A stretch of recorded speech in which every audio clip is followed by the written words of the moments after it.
This episode of Are You Still a Genius is brought to you by Tim Hortons. Tim Hortons, always fresh and always delicious. Hi there, my name's Greg Goldberg and I'm host of the show. You are invited to join us for a special edition of Are You Still a Genius? This week, it is the chess episode. Let's say hi to our players. And welcome to Are You Still a Genius to our friend Pete. Pete, tell me about the game of chess in your view. Rear view or front view? I love chess and it's gonna be fun. And welcome to our new contestant Brad. And Brad, what do you feel about walking into this tough environment for the game of chess? Well, I think chessmate. Chessmate is where it's got to be. Yes. And Ben has finished all the treats, which is okay. He's ready for the game of chess. The food has gone to his brain, and he's ready. Are you ready to play a tough game today, Ben? Yes, I am. I'm more of a checkers guy, but chess is okay. And always hello to our friend Andrew. Andrew, we know you're pretty good at the game of chess. How do you feel tonight? Confident? I'm hot. I'm always hot, I think. And another new contestant is our friend Bill. And Bill, tell us about the game of chess. Well, let's go and like one move at a time and call it checkmate.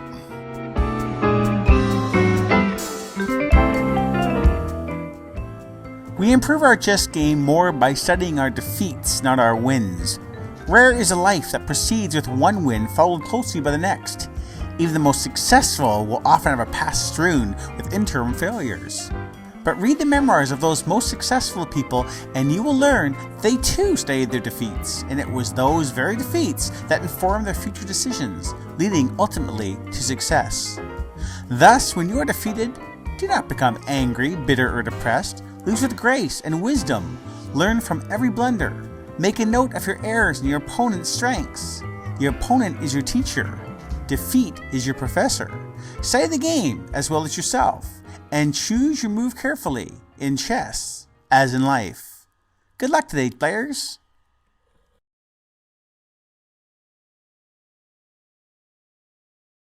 It's time for round number 1. In this round, we ask each contestant their own individual chess multiple choice question worth 5 points. Good luck, players. That sound is Andrew's light bulb. It's on. Good luck on your multiple choice question, Andrew. You have 5 seconds to answer after you have heard the 4 choices. How many pieces does each player start off with? 8, 12, 16, or 32? We need your answer, please, Andrew. 16 pieces. 16 pieces. Andrew's right. 16 it is. That's Peter's light bulb buzzing. Good luck on this multiple choice question, Pete. You have 5 seconds to answer. How many squares are there on the chessboard? 32, 64, 96, or 128? Answer, please, Peter.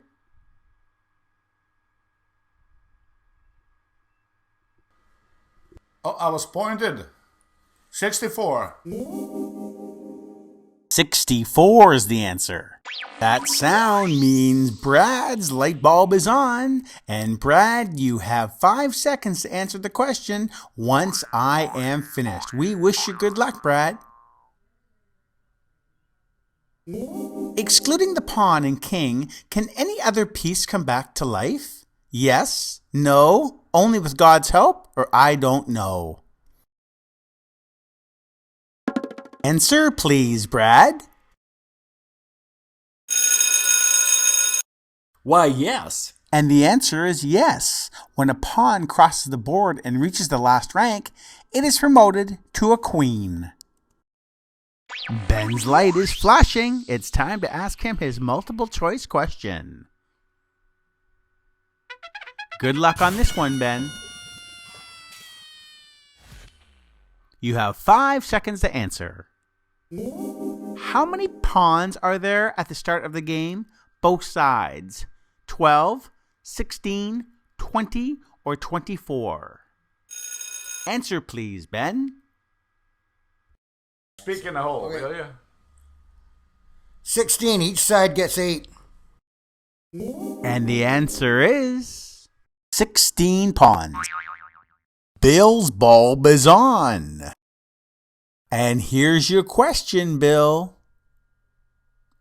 Real chess players don't eat A, during their opponent's move, B, quiche, or C, B pawns with queen. A. What was A? I don't eat during the opponent's play. Bill is right. Don't eat when your opponent is moving. A. The opponent's play. Round number 2. This round's called Any Value Here? To aid in the analysis of chess games, values have been assigned to pieces to indicate their comparative worth. A rule of thumb for deciding who's ahead is to calculate who has the highest total piece values.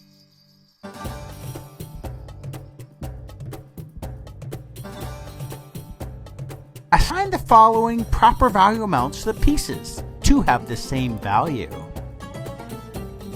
The values are 9, 1, 3, 5, and 3. The pieces to assign them to are pawn, bishop, knight, rook, and queen.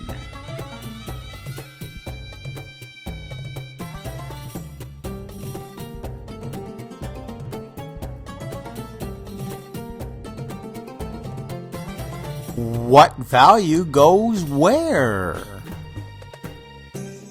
Let's see if our contestants know the right values.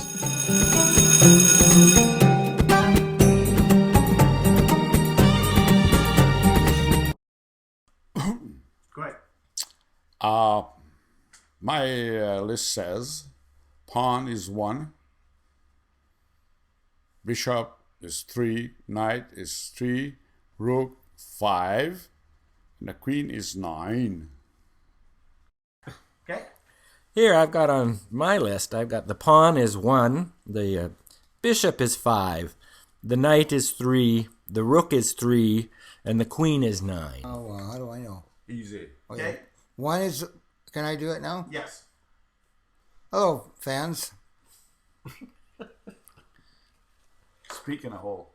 On my guesstimate is the pawn is 1, the bishop is 3, the knight is 5, and the rook is 3, and the queen is 9. I went down as the pawn is 1, the bishop is 3, the knight is 3, the rook is 5, and the queen is 9. Okay, so we got pawn 1, bishop 5, knight 3, rook 3, queen 9. And the correct values are pawn 1, bishop and knight 3, rook 5, and queen 9. Must be round number 3. It's now time for Games Fever. Let's chess your skills.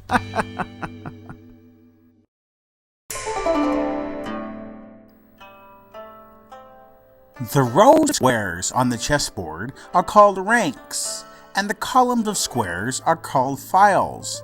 The ranks are labeled from 1 to 8, and the files are labeled from A to H.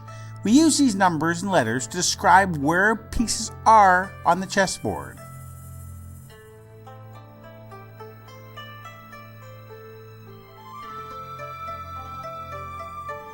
Let's test your skills with the following puzzle. Solve this puzzle for 15 points. Advantage easy. White can gain significant advantage if the right first move is played. Do you see what it is? Have a look at the diagram. White can gain a significant advantage if the right move is played. Have a look at the board.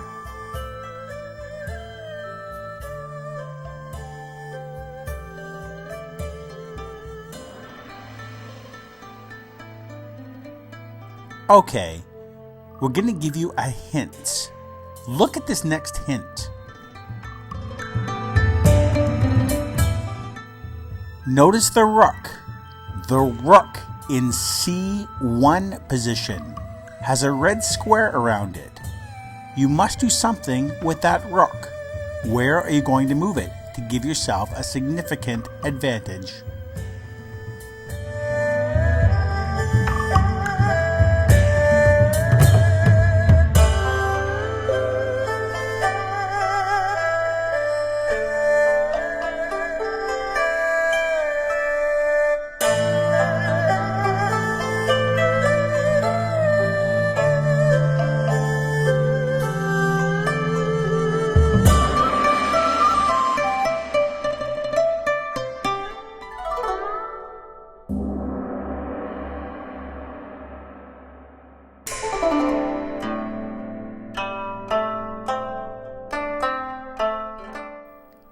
Take your time.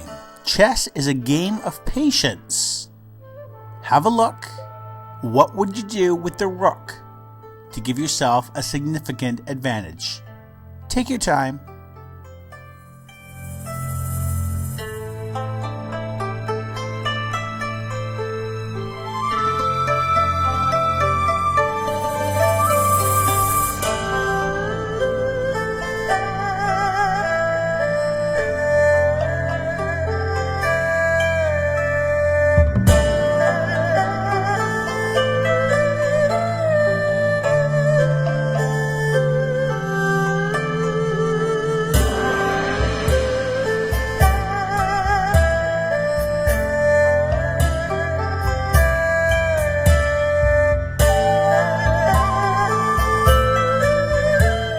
Let's see what our players think. In this situation, think about losing to gain. Losing to gain. Okay, Ben, what do you think? I would move the rook, the castle, the rook to D, one over to the left, and then the next move I would move the queen back to where the rook is now. Okay, Andrew, go ahead. I could move the rook to C7, and then my next move I'd be able to move the queen out and put the black in check.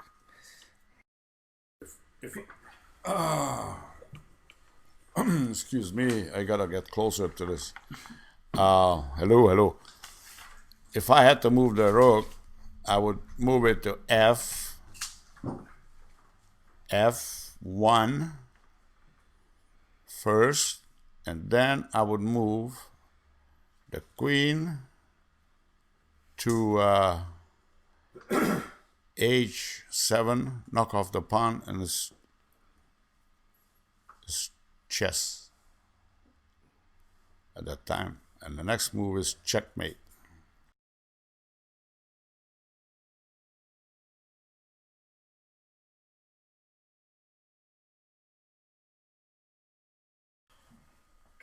My first move would be to move the pawn from G2 to G3, and then to move the queen out to B7.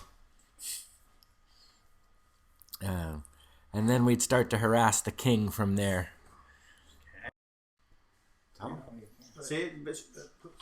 Hello. I don't know, rook to E1, queen to D1, I don't know. And here is the solution. White rook to C7. This decoys Black's queen further away from the king, but still along the same rank. Advantage to you. This will be followed up by the Black queen taking the white rook at c7, then the white queen moving to h7 to put a check on the Black king, thus the advantage of being on the same rank.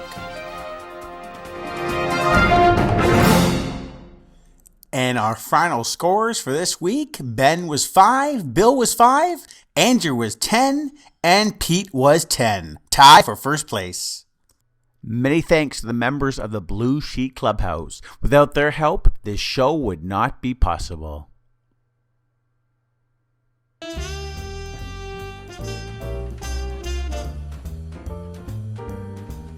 This has been a colorful Mary Cridge Manor production. Still hungry for more?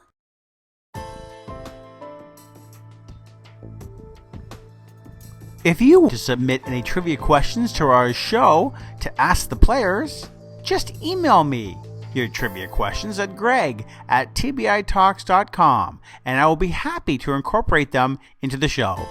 Thanks for participating. Look forward to seeing you again.